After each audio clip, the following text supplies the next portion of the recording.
रीवा शहर में जादू प्रेमियों के लिए बड़ी खबर है। मशहूर जादूगर ज्ञानेंद्र भार्गव एक बार फिर अपने जादू की कला से दर्शकों को मंत्रमुग्ध करने जा रहे हैं। 11 साल के लंबे अंतराल के बाद वे दूसरी बार रीवा पहुंचे हैं, जहां 23 दिसंबर से मानस भवन में जादू शो की शुरुआत होने जा रही है। रीवा शहर के मानस भवन में आज आयोजित प्रेस वार्ता के दौरान जादूगर ज्ञानेंद्र भार्गव ने जानकारी देते हुए बताया कि जादू शो का उद्घाटन कल शाम 6 बजे किया जाएगा। इसके बाद लगातार कई दिनों तक दर्शकों को रोमांचक और संदेशात्मक जादू के करतब देखने को मिलेंगे। ज्ञानेंद्र भार्गव ने बताया कि इस बार उनके जादू शो में सिर्फ मनोरंजन ही नहीं बल्कि सामाजिक संदेश भी दिया जाएगा। शो के दौरान नशा मुक्त भारत, हरित क्रांति जैसे विषयों पर आधारित विशेष जादू प्रस्तुत किए जाएंगे, जिससे समाज को जागरूक करने का प्रयास किया जाएगा। जादूगर ज्ञानेंद्र भार्गव ने बताया कि हमारे जादू शो का उद्देश्य सिर्फ मनोरंजन नहीं बल्कि समाज को सकारात्मक संदेश देना भी है। नशा मुक्ति और पर्यावरण संरक्षण जैसे विषयों को जादू के माध्यम से प्रस्तुत किया जाएगा।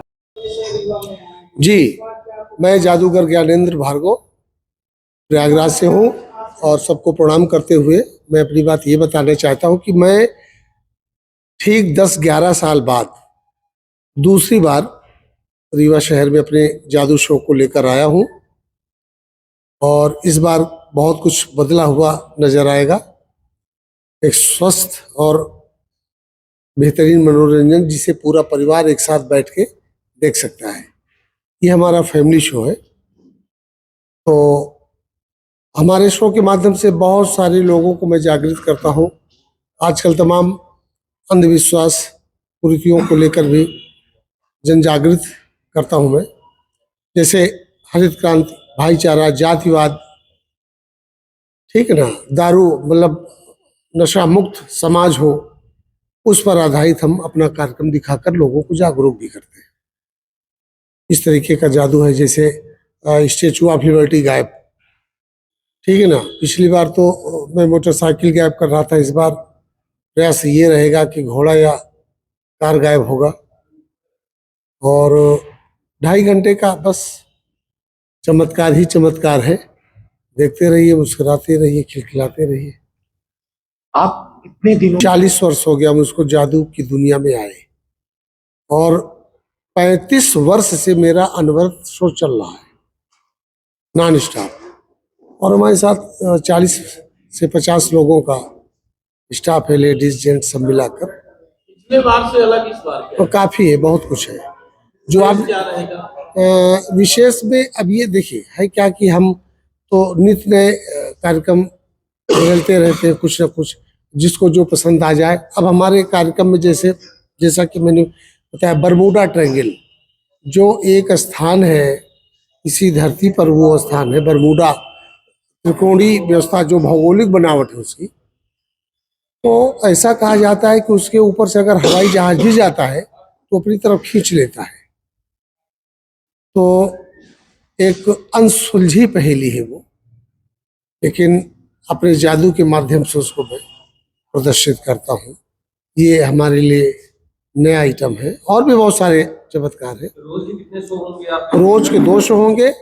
पहला शो हमारा दोपहर को 1 बजे से 3:30 बजे तक, दूसरा शो शाम को 6:30 बजे से रात्रि 9 बजे तक होगा। सैटरडे, संडे और छुट्टी के दिन हम 3 शो करेंगे, 1 बजे, 3:30 बजे, 6:30 बजे। बदलते वक्त के साथ जी जादू सर धीरे धीरे कम हो रहे जी। किस तरीके की कठिनाइयां आती हैं आपको? क्या आपको लगता है कि शासन को इस कला को जिंदा रखना? बहुत सच्चाई है आपके इन बातों में, इन प्रश्नों में, कि जादू धीरे धीरे विलुप्त होता जा रहा है। जो जादू पहले था, अब तो विज्ञान पर आधारित वैज्ञानिक दृष्टिकोण से अब जादू को हम और मॉडिफाई उसी हिसाब से करते चले जा रहे हैं। जादू पर सरकार बिल्कुल उदासीन है।